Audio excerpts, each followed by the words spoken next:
کیا جس چیز کی انسان آرزو کرتا ہے وہ اسے ضرور ملتی ہے؟ سو آخرت اور دنیا تو اللہ ہی کے ہاتھ میں ہے، اور آسمانوں میں بہت سے فرشتے ہیں جن کی سفارش کچھ بھی فائدہ نہیں دیتی مگر اس وقت کہ اللہ جس کے لیے چاہے اجازت بخشے اور سفارش پسند بھی کرے۔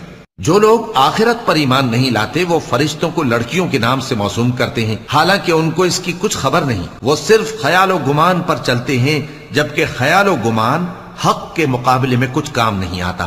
تو جو ہماری یاد سے روگردانی کرے اور صرف دنیا ہی کی زندگی کا خواہاں ہو، اس سے تم بھی منہ پھیر لو۔ ان کے علم کی یہی انتہا ہے۔ تمہارا پروردگار اس کو بھی خوب جانتا ہے جو اس کے رستے سے بھٹک گیا، اور اس سے بھی خوب واقف ہے جو رستے پر چلا۔